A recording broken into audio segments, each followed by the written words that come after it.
ঈদ তো লেগে গেছে সবার মনে, আমারও লেগেছে। তাই আমি শপিং করতে চলে গেছিলাম সীমান্ত সম্ভারে। এত সুন্দর করে সাজিয়েছে, আমি, আমার ননদ আর আমার ছেলে। বেশিরভাগ মানুষ মানিয়া বাই মিনজেরি থেকেই শপিং করছে দেখলাম। ভেবেই গিয়েছি পাকিস্তানি কিনবো, এবার কোথা থেকে কিনবো। অনলাইনে দেখতে দেখতে মাথা নষ্ট হয়ে গেছে আমার। প্রথমে নিচতলায় ঘোরাঘুরি করছিলাম, এরপরে চলে গেছি দোতলায়। বেশিও না কমও না, মোটামুটি ভিড়। আর এই পারফিউমের দোকানের সামনে সুন্দর একটা স্মেল আসছিল, যারা জন্য অনেক ভিড় থাকায় বেরিয়ে গিয়েছি। সত্যি বলতে আমার একটা জামা পছন্দ হচ্ছিল না, আর যেগুলো পছন্দ হচ্ছিল ওইগুলোর প্রাইস অনেক বেশি, যেটা আমার একদমই ঠিক মনে হচ্ছিল না। কিন্তু এবার ড্রেসের প্রাইস সত্যি অনেক বেশি। একটা শিফনের মধ্যে পাকিস্তানি খুঁজছিলাম, কারণ অর্গানজা আমি ক্যারি করতে পারি না, আর বাবুদের জন্য তো একদমই না। তো আমরা পছন্দ না হয়ে হতাশ হয়ে একদম তিনতলায় চলে গেলাম। তখনও গিয়ে কিছু পছন্দ হচ্ছিল না, তারপর নর্মাল কিছু ড্রেস দেখলাম, কিন্তু পরে মনে পড়লো আগে ঈদের মেন ড্রেস কিনে নেই, তারপরে যা হওয়ার হবে। পরে হতাশ হয়ে বাসায় চলে আসলাম। পরদিন আবার চলে গিয়েছি স্টান মল্লিকা, কারণ হচ্ছে এখানে ভালো মানের, মানে ভালো পাকিস্তানি পাওয়া যায়। সীমান্ত সম্ভারের তুলনায় এখানে ভালো কালেকশন ছিল, সেটাই দেখলাম। কিন্তু তারপরও আমার পছন্দ হচ্ছিল না, কেন জানি। কারণ অনলাইনে দেখতে দেখতে চোখ একদম ধাঁধিয়ে গিয়েছে। আমার কাছে মনে হচ্ছিল অনলাইনে অনেক সুন্দর সুন্দর পাওয়া যায়, কেন সেইগুলো শপে নেই।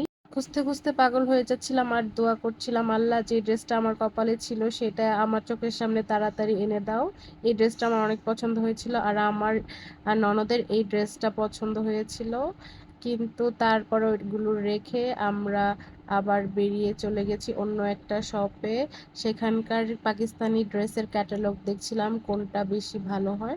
ক্যাটালগের ড্রেসগুলো সুন্দর হলেও এগুলো আনস্টিচ ছিল, আর আনস্টিচ ড্রেস কিনে আমি সারা রোজার মাস টেলরের পিছন পিছন দৌড়াতে চাই না। আর এখানে যে স্টিচ কালেকশনগুলো ছিল সেটাও আমার ভালো লাগছিল না। তারপরে সুবাস্তুতে গেলাম, ওইখান থেকে বেরিয়ে আবার স্টার মল্লিকা। এই ড্রেসটা আমার ননদ নিল, আর আমি পরে গিয়ে এই দুইটা গাউনের মধ্যে একটা গাউন নিয়েছি। গেস হোয়াট, আমি কোন গাউনটা নিয়েছি? দুটো গাউনই আমার খুবই পছন্দ হয়েছে। আপনারা বলেন। তারপর পছন্দ করে এই ড্রেসটা আমার ভালো লেগে গেল, কি করব। তারপরে আমরা জুতা কিনতে চৌরঙ্গি ভবন চলে যাই। চৌরঙ্গি ভবনের গ্রাউন্ড ফ্লোরে যে ডিফারেন্ট কালেকশনের জুতার শপটা আছে, ওইটা এখন দেখলাম যে ভাইরাল জুতার শপ, কিন্তু ওইখানে অনেক ভিড় ছিল। আমরা কতক্ষণ দাঁড়িয়ে থেকে অন্যান্য সব ঘুরে তারপর আবার গিয়েছি। সত্যি বলতে ওদের কালেকশন সুন্দর, কিন্তু কোয়ালিটি সব দোকানের মতোই সেম। ওদের অনলাইনে একটু ভাইরাল হওয়ার কারণে হাইপটা বেশি বেড়ে গেছে। দাম চাচ্ছিল প্রচুর, কিন্তু আসলে নন ব্র্যান্ডের জুতা আমি এত টাকাতে জীবনেও কিনবো না। তাই আমি ঢ্যাং ঢ্যাং করে বাসায় চলে আসলাম।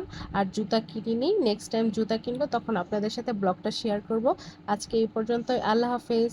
আর আরও শপিং ব্লগ দেখতে চাইলে আমার পেজে ফলো দিয়ে রাখতে হবে।